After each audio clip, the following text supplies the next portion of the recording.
Hi, my name is Igor and I'm professional Agile coach. Welcome to Real Life Scenario Practical Solution. Today we're going to talk about how to pass PSM 1 certificate on scrum.org. So PSM 1 stands for Professional Scrum Master Level 1. That's all about fundamentals or basics of Scrum framework. That certificate helps individuals to hit the ground running with their Scrum Mastery on that beginner level. Today I'm going to share with you 3 steps that every Scrum Master needs to go through in order to successfully pass PSM 1. On top of that, I'm going to share with you 2 things that you will not find in the Scrum Guide, but you will definitely have a question about that on your PSM 1 exam. So the first step that every Scrum Master needs to do is read the Scrum Guide 2020 November version. So in Scrum Guide 2020, Jeff and Ken made the Scrum Guide really sweet and sharp. So they removed unnecessary stuff and they keep it as lean as possible.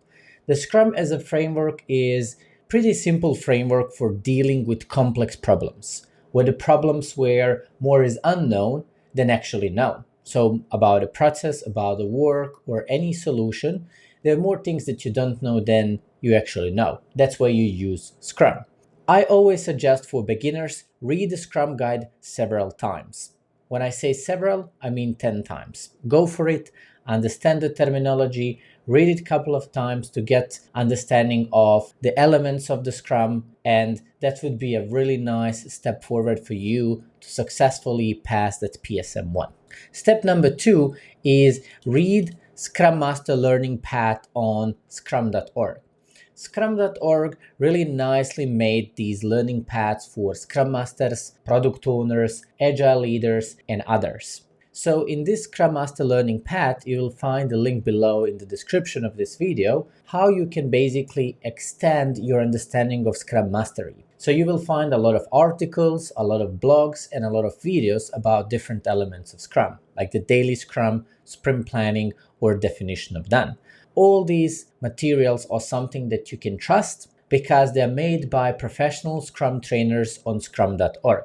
So no fluff, but actually something that will add value in your journey. And step number 3 is practice with open assessments from scrum.org. So what you will find really interesting in these open assessments is that you're going to have 30 questions and about 30 minutes. So you will have 1 question per minute. On your real exam, what you need to know is that you have 80 questions, 60 minutes, which means that you have less than 1 minute per question. Of course, you're going to see questions that you can nail in less than a second, but there would be some questions where you need to apply your mind and think twice before you can answer. So one tip for you that I want to share is go ahead and do all the questions on your real exam, because you can always bookmark a question and then come back if you're not sure about the answer. That's how I passed all the certificates on scrum.org.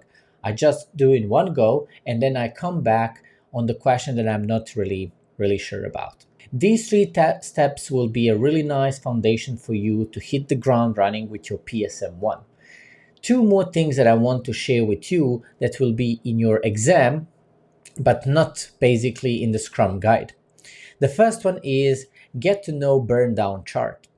In the Scrum Guide 2020 November version, they just mentioned the burn down chart once. And you will have 1 or 2 questions about it, like what is the burn down chart?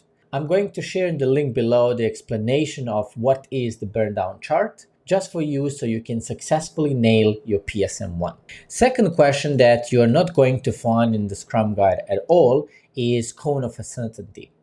The cone of uncertainty speaks about that when you start a project, uncertainty is really high because you don't know much things about the project, nor the end users, nor the product. The more things you do, the more value you create for your end users, the uncertainty goes down because you start to learn about the product and the people you're working for. So that's basically the true definition behind the cone of uncertainty.